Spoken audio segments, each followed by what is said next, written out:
Here's the beginnings of the garden. My nice crooked roads along the garden path. These are Jade green beans and other varieties.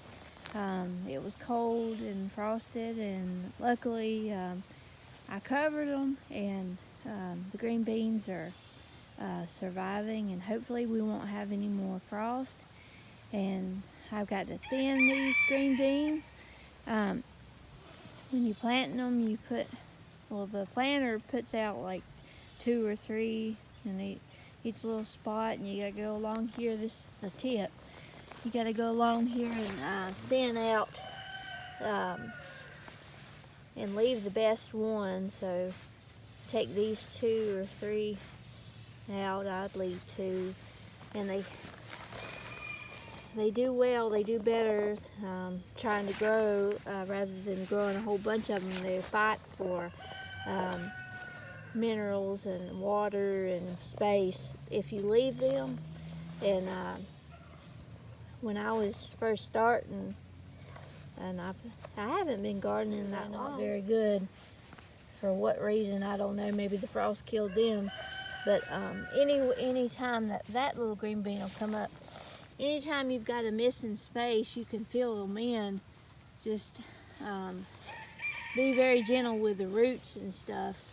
But, I'm not perfect. I'm not a wonderful gardener or anything. I just like to try to grow things and watch it. This rain is good for the garden, even though it's cold. Right now, the rain is getting the roots and making things come forth. And then when the sun comes, it'll be 79 degrees this coming week. Everything will just jump out of the soil, and so the Lord knows what He's doing. My mama said we'll get rain when we really need it, and so I believe in what she says, and that's just my take on it. So this is a late spring here. Usually I have green bean plants that are almost ready to have beans on them, and that's the truth. It's surprising. This changing of the weather has really affected a lot of people with the late frost and things. But I've got a lot of work to do, and I got stuff planted all around and stuff, so don't count me out. I haven't quit yet. I hope y'all have a wonderful day. I'm going to be weighing some eggs and milk soon, and I might as well just take you around here and let you see little plum tree. Might have some plums on it. It had 1 plum on it last year, and this year it's got more blooms. And the reason why is because it had to have a pollinator, and it made its own pollinators. These plum trees come up on their own, and they pollinated this big plum tree, and so now it's got more than 1 plum. And there's what we worked on this, and these is tater plants all up in here.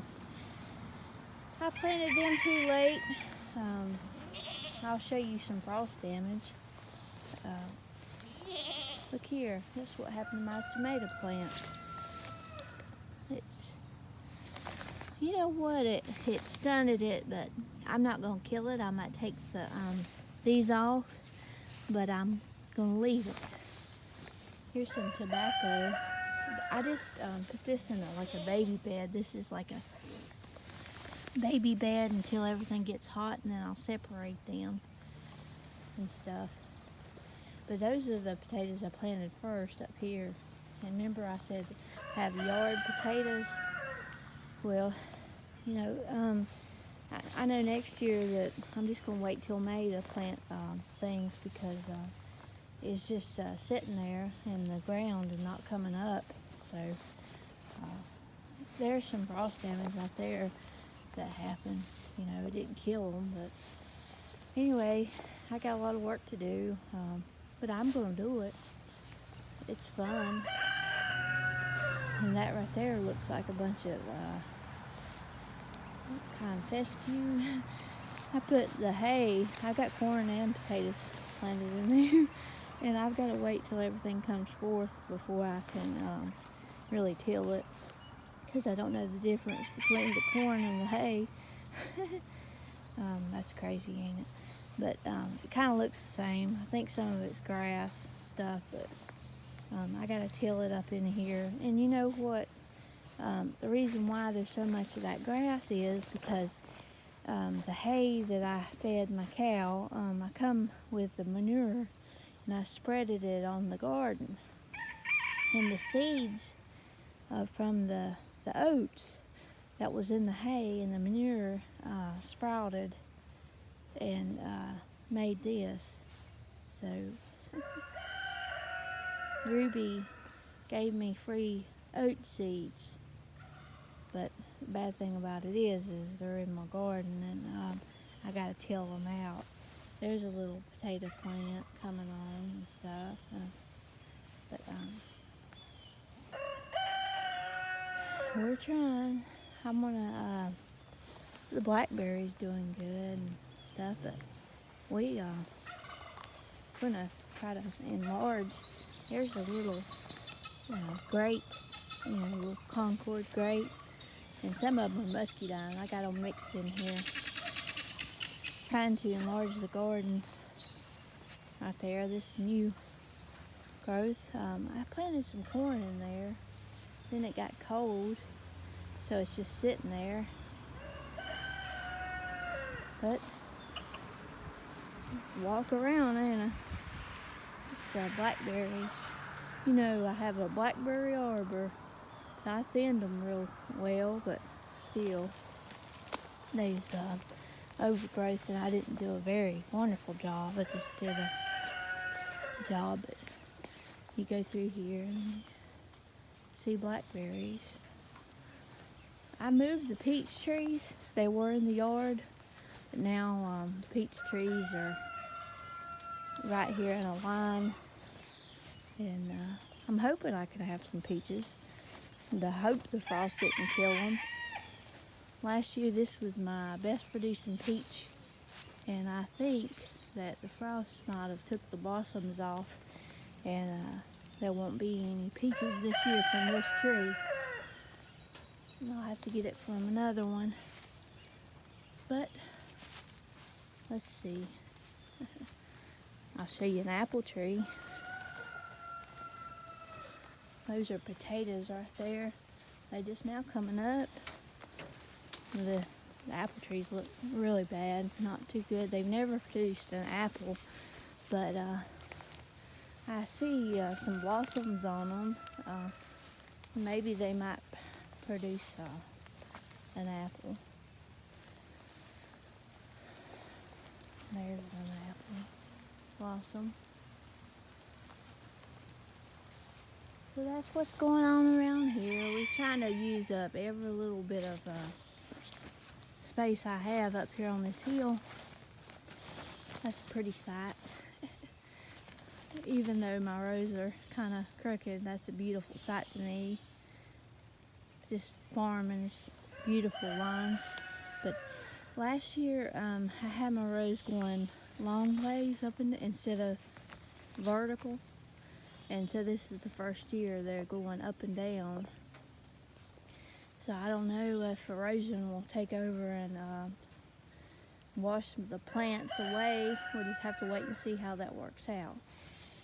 This is the potatoes on the back side, and there's a pea.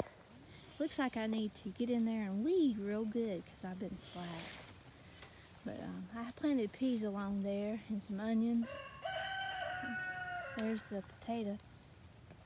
Got to get some soil built up around them. I was just waiting on them to kind of jump up out of the ground.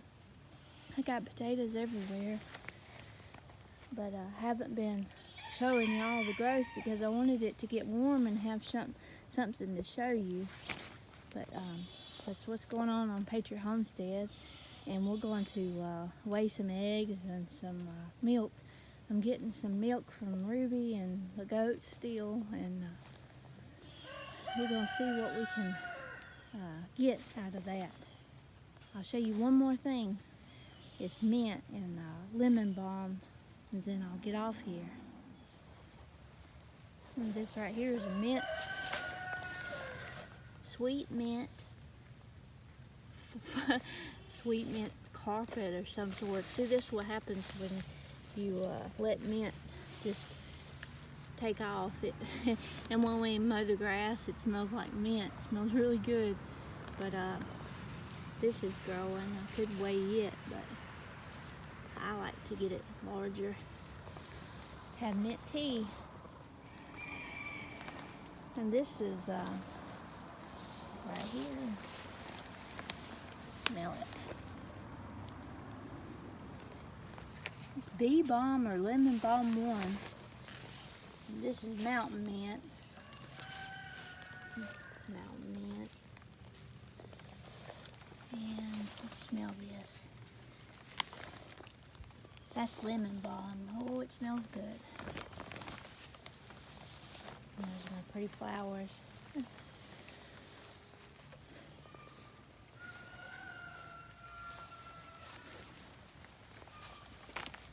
Here's my lettuce in the container. And I don't remember if these are pumpkins or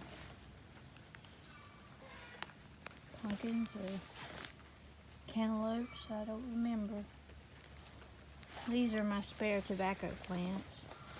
That I planted a whole container of tobacco, and I planted it on some friends' land, and it frosted, and only some of them made it.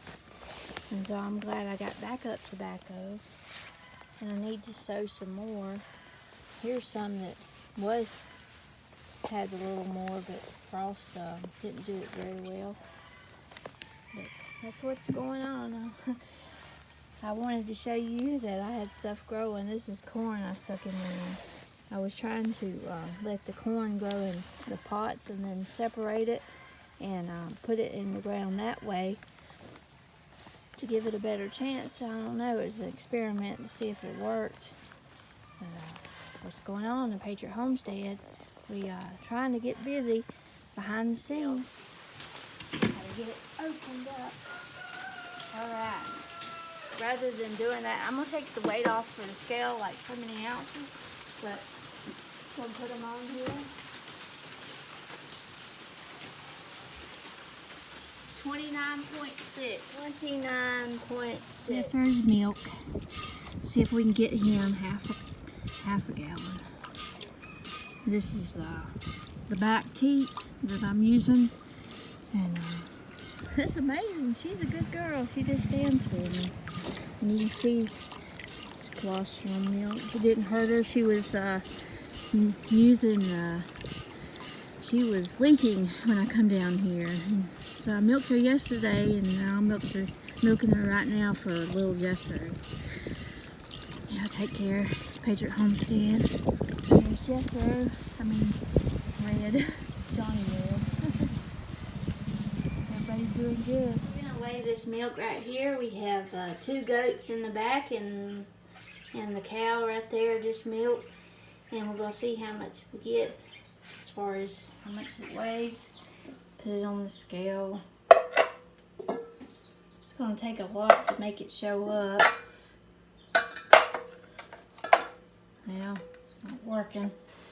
Now it is. 12.6 pounds.